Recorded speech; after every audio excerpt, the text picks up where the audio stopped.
This video is powered by the pros at Pascal Air Plumbing and Electric. Arkansas owned, Arkansas operated. GoPascal.com. Tommy, you were at the press conference last night with Kiwi Rose, Jaden Wilson, and also Eric Gregory as well. Eric and Kiwi talked about the defensive line. Jaden kind of talked about what's been going on with the wide receivers. What stood out in the 10 or so minutes that you got to chat with those guys last night? Hey, guys. Pleasure to be with you as always. I would say all three, well-spoken kids. It's funny, I've been hearing at practice, I've been hearing some of the other receivers calling Jaden Wilson. I've been hearing them say Jadon. And I thought, oh, well, that's the way he'd prefer it to be pronounced. And so you might have heard, I asked him, and he's like, nah, it's just that we had, I had three teammates named Jaden last year. So, Jaden Johnson, Jaden Hazelwood himself. And so they started calling me Jadon. And I'm like, well, do you like it? He's like, yeah, I'm cool with it. So, I don't know. I think Jadon's a pretty cool pronunciation. So I'm going to go with that with you guys. And then Gregory. I wonder what his mom thinks about that, though. So she probably doesn't like it. She may not like that change. So nah, but you know how it is with kids. 20-somethings. You're messing around with each other, and it is a way to separate because there were two Jadens in the receiving corps alone.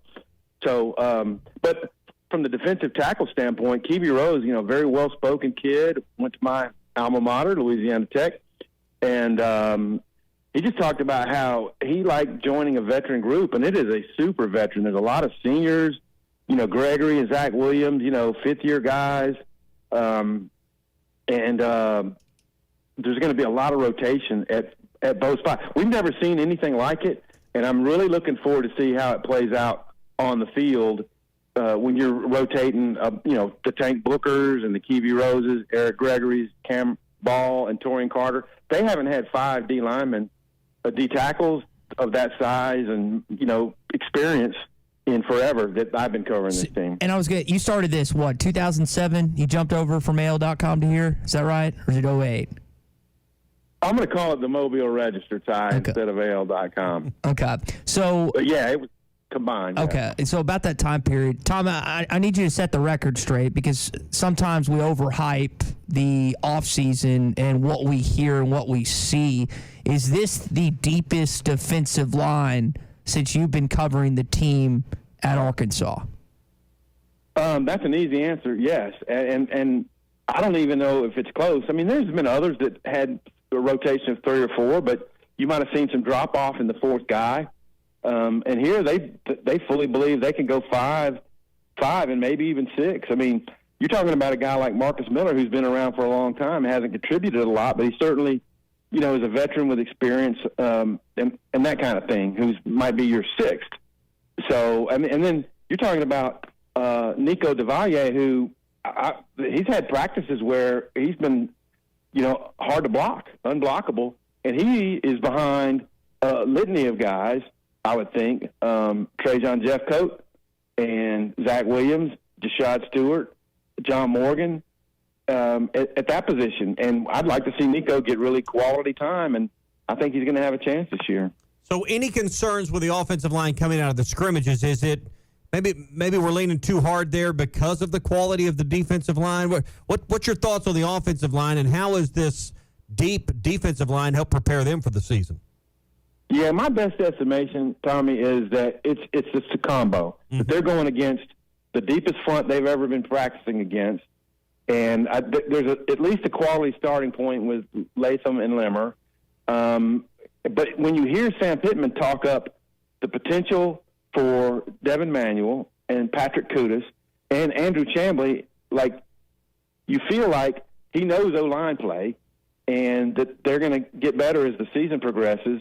This is one of those good seasons for the Razorbacks. Like, you feel like you've kind of built up to a point. You've got better depth on defense. You've got a really good running back core and a veteran quarterback.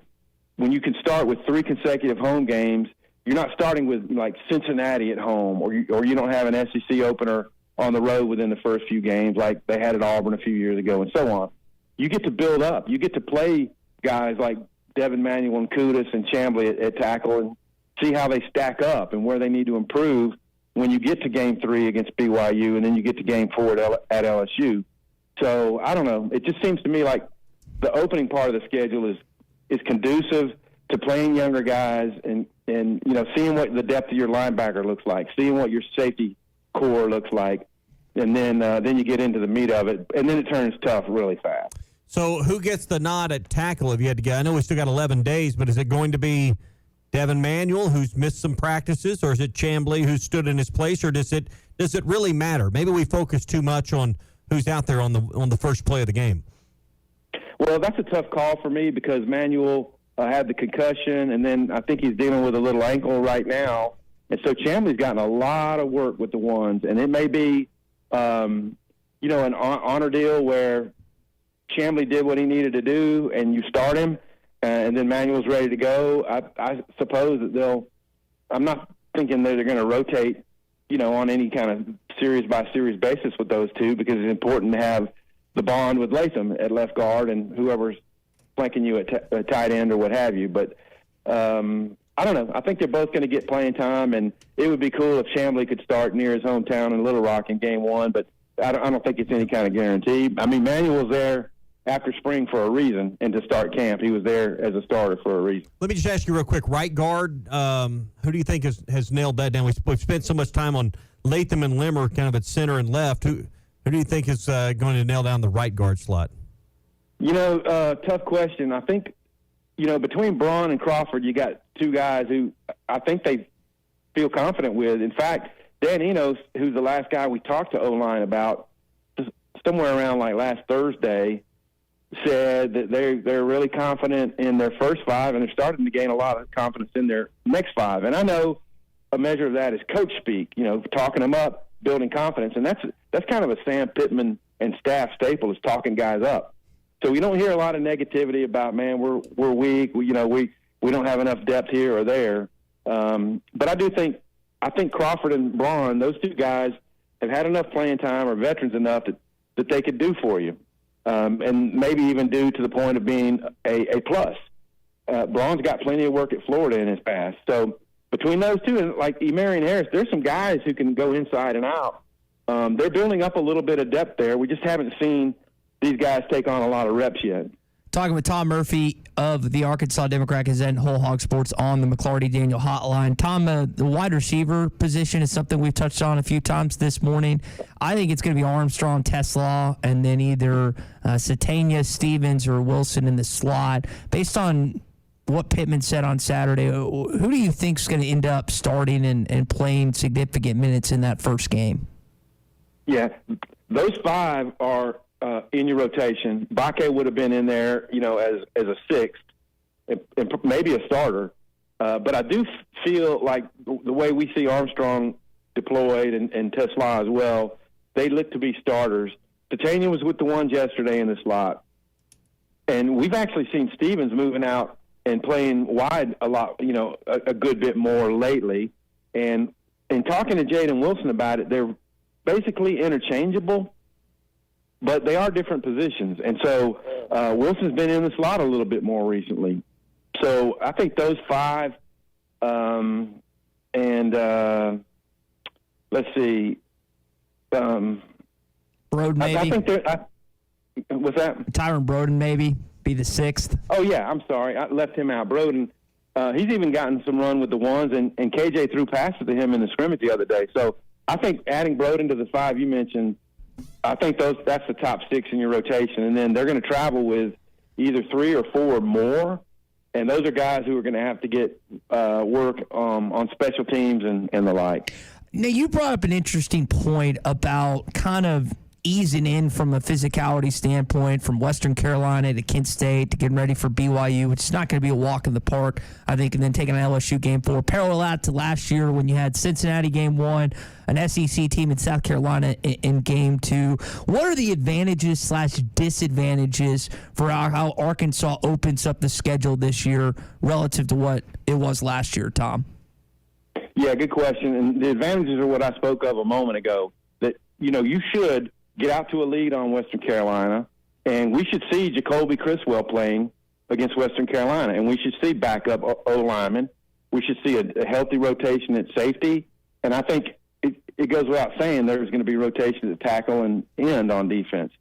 But the flip side was they didn't have much time to play backup. I mean, Cincinnati was a dogfight right through the end. South Carolina kept doing onside kicks and staying in the game pretty much to the end until the McLaughlin interception in the end zone. They just kept kicking and going.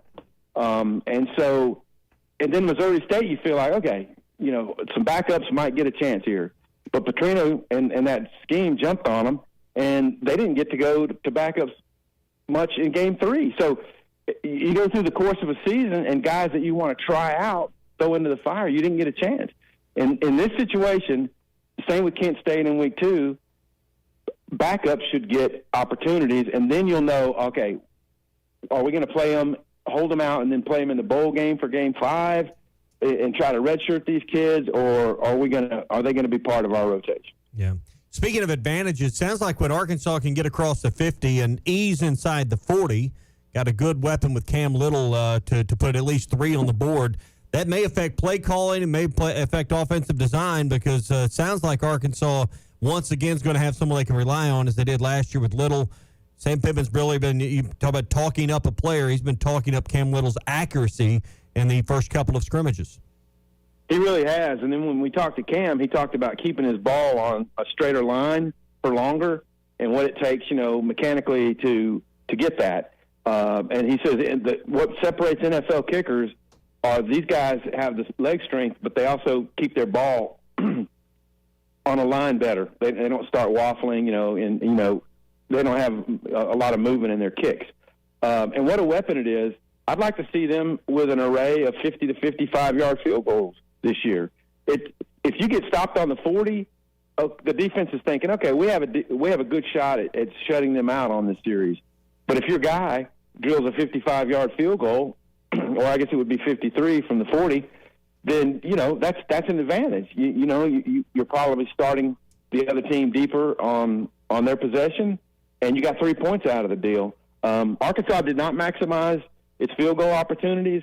When you think about all the times they went on 4th down in the red zone and on the goal line, those should be automatic field goals, but they went on 4th down a lot.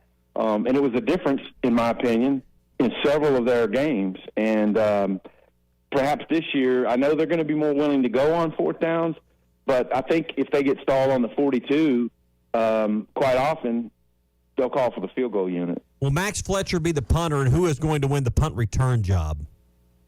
Yeah, I think Max Fletcher will. Bryce Stevens has enough of a background, a touchdown last year against Missouri State and a couple other nice returns, that maybe he will. I think Satania is going to wind up with kickoff return, and we haven't seen enough of punt return to know if one guy has the edge over the other. Really, to me, it's all about the guy who secures the punt the best, because even though Satania is the fastest, Stevens is still a very capable punt returner. Tom, we'll leave it there this morning, man. We appreciate your insight. As again, guys back in classes this week. When we talk to you on Thursday, we'll be within single digits of the upcoming season. BetOnline is your #1 source for all your betting needs. Get the latest odds, lines, and matchup reports for baseball, boxing, golf, and more. BetOnline continues to be the fastest and easiest way to place your wagers, including live betting and your favorite casino and card games available to play right from your phone. Head to the website or use your mobile device to sign up today and get in on the action. Remember to use our promo code BELIEVE, that's BLEAV, for your 50% welcome bonus on your first deposit. Bet online, where the game starts.